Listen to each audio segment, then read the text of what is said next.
My YouTube channel कैसे हैं हम दोस्त, उम्मीद करते हैं ठीक ठाक होंगे। आज की इस वीडियो में बात करने वाले हैं फजीला काजी के हवाले से। फजीला काजी इज़ द बेस्ट एक्ट्रेस। इन्होंने अपने करियर का आगाज़ पीटीवी ड्रामा से किया, लेकिन आज अपनी बेटी की शादी पर किस कदर खूबसूरत हसीन लगी शोबिज़ इंडस्ट्री के तमाम सितारे इसके घर आन पहुँचे। मुबारकबादों का सिलसिला शुरू। फैंस इस बात से बेहद खुश कि अदाकारा ने बड़े सिंपल अंदाज से शादी की, वरना तो लाखों करोड़ों लोग करोड़ों रुपया खर्च कर डालते हैं इन शादियों पर, लेकिन फजीला काजी और उनके हस्बैंड ने बहुत ही सादगी के साथ अपनी बेटी की शादी की, जिसकी वीडियो तस्वीर हम आपके साथ आज की इस वीडियो में शेयर करने जा रहे हैं। इसलिए वीडियो को विदाउट स्किप किए लास्ट तक देखिएगा ताकि आपको मुकम्मल आगाही हासिल हो सके।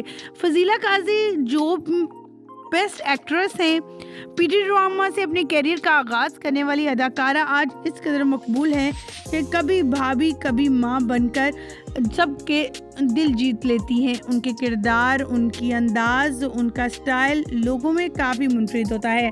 अपनी बेटी की शादी और बारात और वलीमे की लुक पर काफ़ी खूबसूरत और हसीन लग रही हैं। यानी बारात और वलीमे की जो लुक थी फजीला काजी की, वो बहुत ज़्यादा पसंद की गई। अल्लाह ताला इन्हें 2 बच्चों से नवाजा है, 2 बेटे हैं इनके और दोनों ही माशा काफ़ी टैलेंटेड है। एक बेटी की शादी हो चुकी है जिसकी वीडियोज़ और तस्वीर इस वक्त आपकी स्क्रीन में चल रही हैं। उम्मीद करते हैं आपको इनकी वीडियो तस्वीर अच्छी लगी होंगी। आप क्या कहना चाहेंगे, क्या कहेंगे, क्या दुआ देंगे? हमारी दुआ है कि अल्लाह ताला फजीला काजी की फैमिली को हमेशा खुश आबाद रखे और इनकी ज़िंदगी में आने वाला ये नया मेंबर भी इनके लिए खुशियाँ लेकर आए।